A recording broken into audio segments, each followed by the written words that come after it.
Hello guys! Hello Leo! Welcome dito sa aking channel, Kapalaran 888 Leo. Alamin natin kung anong messages, vibration, gabay, energy para sa inyong lahat. Ito ay general reading, so pwede kang makaresonate. Gamitin mo lang ang iyong intuition sa panonood. Okay, Leo. Okay, first card natin is conflict and defeat.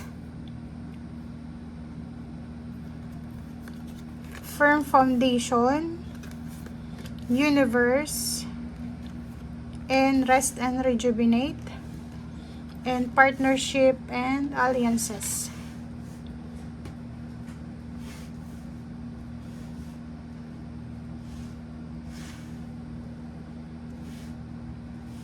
Okay, so Leo, kung makikita mo dito, medyo may mga pag-aalala kayo. Pwedeng sa linggong ito, medyo nag-aalala kayo siguro na parang feeling nyo ang daming conflict, emotional conflict, inner conflict kayong nararanasan.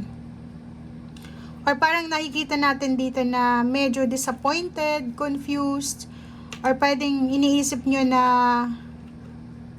walang nangyayari. Parang feeling nyo nasa madilim kayong lugar, hindi nyo alam kung saan kayo lalabas or hindi nyo alam kung saan kayo papasok, parang ganun, walang liwanag. And dito sa baraha mo, sinasabi na kailangan mong magpakatatag, kailangan mo ng firm foundation, kailangan mo ng katatagan sa iyong sarili. Kasi may universe dito na sinasabi na lahat ng nangyayari sa buhay mo ngayon ay may dahilan. Lahat ng pinaghihirapan mo, lahat ng sakripisyo, lahat ng pag-a-adjust mo ngayon ay may nakikita yan ng universe, okay? Kailangan mo daw ng magpahinga. Pahinga, spend time sa nature, spend time sa pamilya, sa pets, kung may pets ka, rest yung nakikita natin dito. Kasi kung makikita mo, may firm foundation dito in partnership and alliances, mayroong kang mga posibleng darating na blessings for the next few months or pwedeng few days or few weeks na kailangan mo ng strength. So sa ngayon pa lang, kailangan mong magpakatatag. Ang nakikita natin dito is pwedeng naghahanap ka siguro ng kakampi sa buhay. Kasi kung nandito ka sa conflict and defeat, ang kailangan mo is partnership and alliances. Kasi itong conflict and defeat na to, feeling mo mag-isa kang lumalaban sa buhay. Feeling mo defeated ka na eh. Feeling mo bumagsak yung foundation mo, which is this one, firm foundation. So, sinasabi ng baraha sa'yo dito na naghahanap ka ng suporta. Naghahanap ka ng taong pwedeng makatulong sa'yo na suportahan ka sa kung ano man ito na kailangan mo sa ngayon. And yun nga, wag mong kakalimutan daw na magpahinga, mag-reflect, mag-pray, mag-meditate tayo.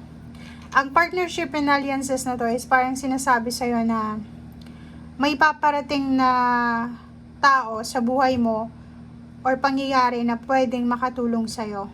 Okay? Relationship, may iba sa'yo dito na pwedeng wala ng pag-asa siguro. Nawawala ng pag-asa na makapag-asawa. Yung iba naman nawawala ng pag-asa na mahanap yung financial success nila kasi siguro ang tagal ng unemployed. Or kung may trabaho man, sobrang hina ng financial flow. Ang baba ng sweldo or siguro mas lalong umiksi yung working time, 'di ba? Parang ganun. So, comment down below if resonated ka.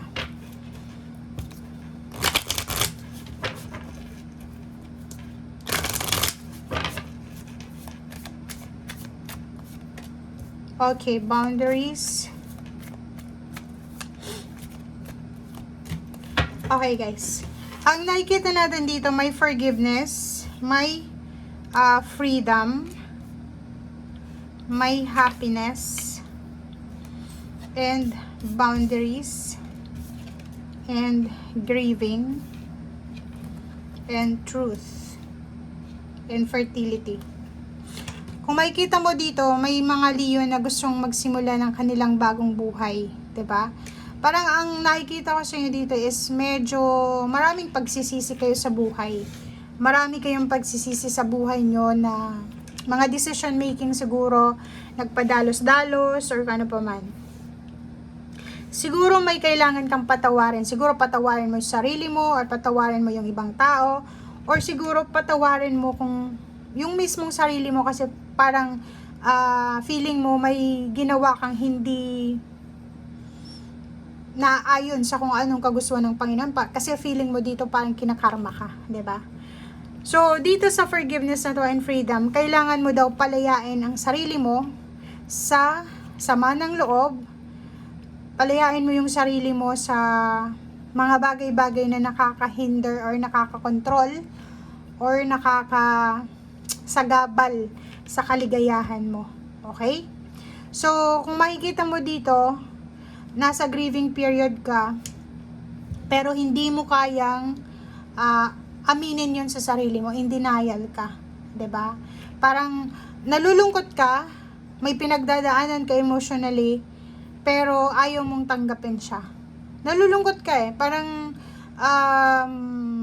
umiiyak ka siguro, hindi ka makatulog sa gabi, or marami kang pagsisisi sa buhay, pero hindi mo kayang harapin, parang ganun. So, boundaries, nakikita ko sa'yo dito na naglagay ka ng boundaries sa paligid mo kasi ayaw mo nang makapasok yung mga taong nanakit sa'yo, or posibleng ayaw mo na din na makasakit ng ibang tao. Pero kung makikita mo dito sa baraha mo, until now, kahit sabihin natin 1 year ago, 2 years ago, 3 years ago, itong mga pangyayaring ito, still now, nasasaktan ka pa rin, na kailangan mong palayain na yung sakit na to para makamit mo na yung freedom and happiness. Okay?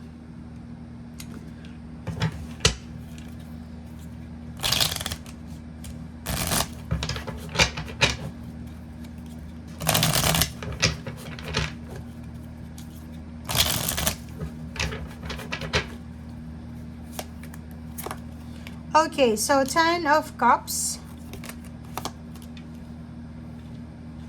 5 of Pentacles. So double confirmation yung conflict and defeat, and High Priestess. So nakikita ko sa'yo dito na hindi kalmado yung buhay mo. Marami kang mga iniisip, marami kang nakangiti ka, pero ang dami-daming gumugulo sa isip mo. Financially, namumroblema ka. May kailangang harapin dito. Ang financial mo ay sobrang problematic ka, 'di ba? Hindi mo alam kung paano mo to gagawin stable. And gusto mo nang isuko 'di ba? Parang feeling mo wala. Hindi mo alam or sinuko mo na siguro na parang like kung nag-a-apply ka ng trabaho, siguro hindi ka na ngayon nag-a-apply kasi feeling mo walang mangyayari. May Queen of Cups tayo dito.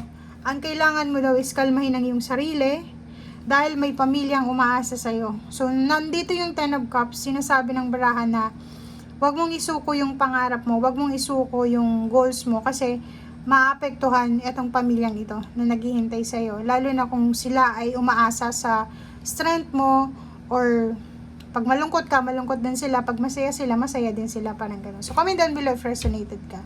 Thank you guys. Bye!